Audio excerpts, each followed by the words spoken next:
Welcome back to Celebrity Radio. It's Alex Belfield talking to the biggest stars here on the Strip, and one of my favourite shows ever is Absinthe. It's in a Spiegel tent, it's different, it's outrageous, it's shocking, and there's a fabulous pair of gorgeous, talented performers who I'm going to see tonight. One of them's from Manchester. Cadence, how are you? I'm good, thank you. Nice to talk to you. And of course, Linde from the Netherlands. Hi, I'm good, thank you. Hey, nice to talk to you both. Firstly then, let's set up this show. It's called Absinthe. It's outrageous. It's hosted by two of the most shocking people in Las Vegas who just tear their house down every night, making people laugh. And in between, there's unique acts, which is you guys. It's slightly outrageous. I think you can only get away with it in Vegas, maybe. And it offends a couple of people, maybe if they don't understand the angle, they don't understand. It's kind of satire, but it can be taken a little the wrong way. But yeah, it's just a fun show, and it's a little difficult to invite your parents and stuff, but they manage, they get through it. Would be a little bit awkward. How did you find out about it? How did you get the gig then? Well, actually, I've heard about Absinthe years ago, I think 5 or 6 years ago, when they were doing New York, or they were performing in New York with Absinthe, and I've already heard about it, and it was really cool from fellow performers, but I mean, I was only working in Europe at the time.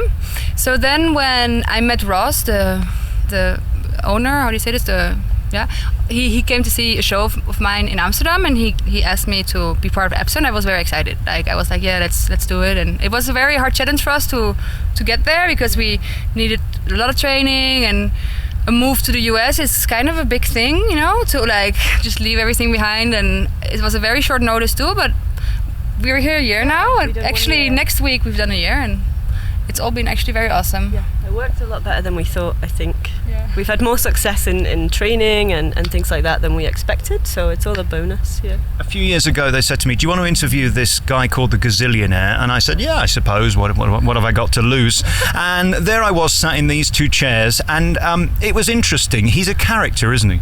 Yeah, he is, and he doesn't give a shit. I'm sorry, am I allowed to say No, please do, go ahead. He don't give a shit if he offends you, and it's funny for everyone else if you get offended, so, I love it. Everything's so nice now, and especially over here, if you watch TV, I love the late shows, but they're so cliched and they do the formulaic jokes. This is the opposite of that. It's the antithesis of safe, isn't it? You take risks and you're here to be surprised and shocked. So we then come to your act in between Gazillionaire doing his nonsense. What happens? What do we get to see? Well, we are Lesbian Schoolgirls performing a trapeze act. It starts very innocent, and in the end it's not so innocent. So, okay, where do we go with that then? Lesbian Schoolgirls. How do you get this past the regulators?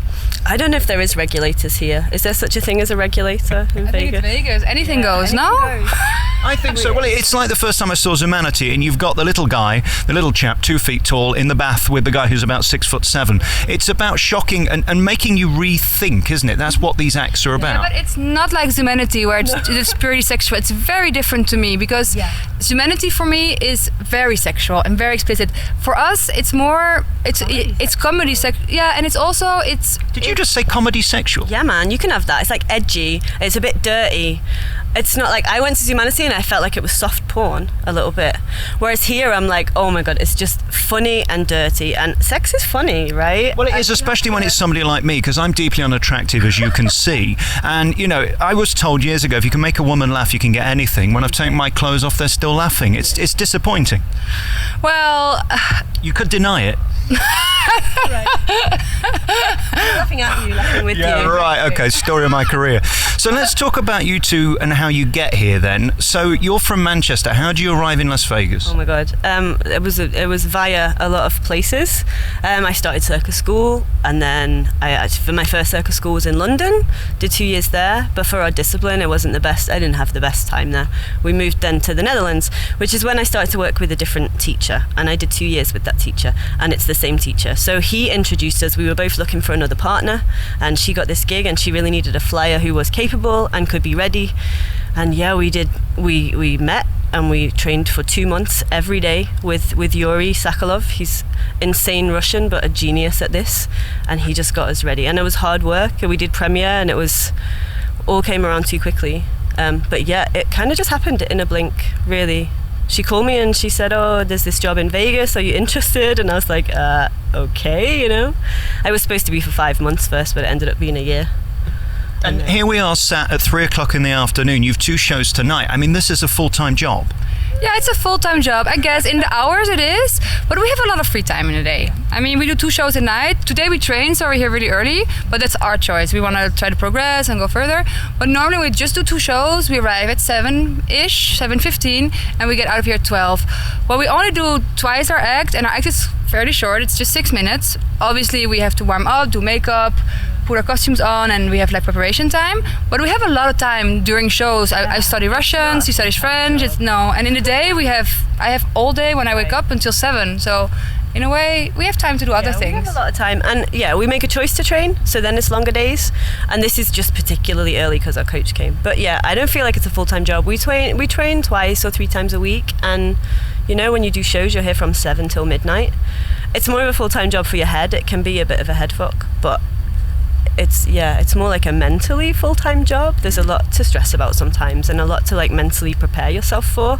But as working hours, we're really lucky. We have plenty of time in the day to do what we like.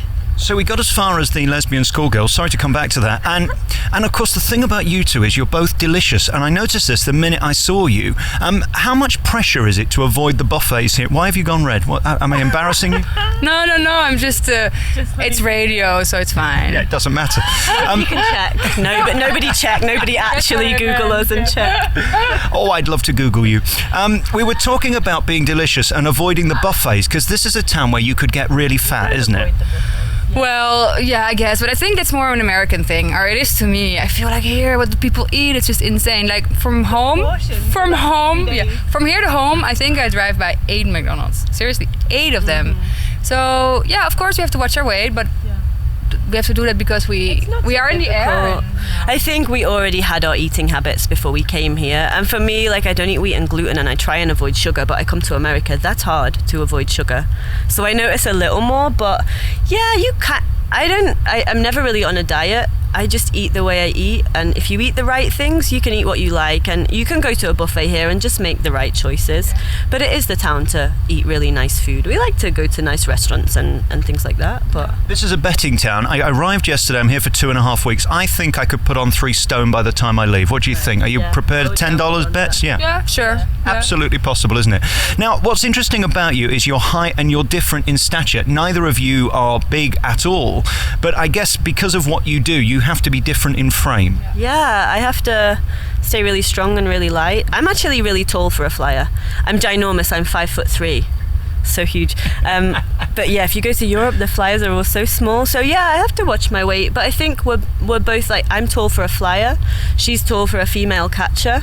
We're both like slender, and so I think when it fits in the act, it looks really nice. We have really long lines and a really big swing, and so it works. But yeah, I have to watch my weight, but she can take a lot heavier. I wanted to be a female catcher in my career, but mine isn't going so well, if you know what I'm saying. I do know what you're saying, yeah. So what happens? I'm seeing this tonight. There's a lot of throwing in the air, flying around in your job to catch. Yes, yeah. Basically, I throw her in the air and I catch her, and she saltos around and flies, yeah. What's great about this show, it is not a theatre, it's one of these old Spiegel tents, and it's gorgeous and it's completely unique, and the show sort of starts before the show starts. It's a great atmosphere, isn't it? Yeah, you kind of like, I have a queue really at the start of the show, so I stand near the door and I see people coming in, and from the outside they don't expect to walk into this. They really don't, and it's like, I would want my living room to look like this if I could deck it out and all this stuff. It's interesting. Seriously? Yeah, really. I like this old school style, and I think you can come and everyone has a different experience because you can't see everything in here. You miss things. You could come back to the show 4 times, 5 times, and you'd see something different every time. And the acts do change, don't they, within the show? Well, a little. They rotate a little bit. We have sometimes extra out because people are on holidays and everything. But I think what especially makes it special in Vegas, it's so different than anything else here. In Vegas, everything's big and everything's shiny and glittery and I don't know, huge and this. Is it overwhelming? I mean, I come here and I have the best time ever, but I get to go, so I'm always happy to come back and return. You guys have to sort of put up with the traffic. I was saying earlier, you know, when you annoyingly rescheduled this interview, I'm trying to work out car parks and hotels and get in here. No, it's fine. You're attractive. I don't mind. We do valet. You don't find a car park. Just pay the valet man. And what do I have to pay? This is another thing, tipping. I've never understood it. Do I give $2 to him? Am I being cheap? Do I need to make it $5 or $50? You give the receipt to your boyfriend and you ask him to tell you what the tip is. I don't have a boyfriend. Well, he says something like you double the tax. Is that right? You double the tax? Yeah, in the restaurants you double the tax. And if you want to be nice, you add a couple of dollars. Yeah. Well, I don't want to be nice. So normally I I'm not think coming back. tax is 10%, so normally it's 20%. Yeah. And I think valet, I think to be average, it's like $4 or $5 you give. That's a nice. They're happy with it. $1 is cheap, $2 is cheap, 3 is passable, 4 is okay, 5. Everything over 5 is very nice. Yeah, This is a minefield. $4, they're not going to fart in your car next time. Right. That's what it is. And that's the tip. That's what we don't want, farting in cars. So that's why you got a tip here, because if you don't tip, they're not going to be very happy the next time you come in. They get their own back. Okay, I need to go back to Mon Ami Gabi, where I had dinner last night and only left 10%. They're not going to be very happy, are they? No. They might No, spit in not your in soup. Mon Ami Gabi, no. Okay, I'll go and see her now. This show, then, it's on at Caesar's Palace. Well, it's outside Caesar's Palace, opposite the Flamingo. And again, if you see one show in Vegas, I really recommend this because it's fun and it's different, and you're all so blessed and talented. And seriously, what you do is so unique. It's great that there's still shows like this to put on special acts. That's what we'd call them in the UK. These unique, different acts that can't really work anywhere else. I mean, they're not going to put you in the middle of a West End musical. These are roles created for yourselves. Yeah, I think the beauty of this show, it's so different. One, because it's so close. You're not in this huge theatre where the performers are these little dots really far away you don't relate to. Here, I think people like it. They can see our face. They can see what our bodies are doing. They can, they really move away. When we swing past, they get out of the way. So they really have more of a tactile experience, I guess. And when the skaters are going around, you see the front row moving back, and so I think it's so personal when they come here. And what about the drunk people? You do late shows about 10 or 10:30. That must be difficult. Yeah, it's very annoying sometimes. Seriously, sometimes when they scream things but then sometimes it can also be very funny. When I'm up there on certain days and they say things, I just laugh with them. I look at them and haha, is that very funny? I mean, it also depends on our mood, obviously. There are days where we're just really tired and it just takes this huge effort to stay concentrating when the whole room is just drunk and annoying. Yeah. But in general, it's the fun actually, because we do the same show twice a day, but it's never the same show because the audience is always different, and you can kind of tell when you come out. Okay, there's a few people there next to the mats. They might be trouble, and I guess the more drunk the crowd is, the more we get flashes on a camera, which is horrible for us. They shouldn't do it, but they do. But I think for me, yeah, it can be really fun. We've had sometimes the crowd is so drunk and they're so behind you that on the worst day when your body feels like crap and you don't want to do it, it makes it really enjoyable. But then sometimes they're so drunk and they're a little too close to you, and then it's scary and you're like, please don't pick me out of the air while I'm flying by, I do like drunk people though, because I find they sort of see me as a little bit more attractive. Yeah. Well, it takes the edge off it, doesn't it? Well, it depends if you're drunk yourself, right? Not the drunk people. Either way. I think drunk people when I'm sober are very unattractive. Yes. Yeah, I agree. Listen, if ever I were going to be a cast in Absinthe, I'd love to come here as a schoolgirl lesbian. I think it's probably the best role in Las Vegas. Girls, do you think so? Yeah, we could braid your hair and the skirts look good. I don't have the tattoos though. Congratulations on those. They're a work of art. I get a new one in a week on my holiday. What are you doing? Where? Another one of these on my shoulder here. Doesn't it hurt too much though? You are a girl. It doesn't hurt. My rib tattoo. Yeah, man. Have you seen what I do? That shit hurts. I'm not really a girl. I've had a rib tattoo, so everything else that's not on my ribs doesn't hurt as much as that, so it's fine.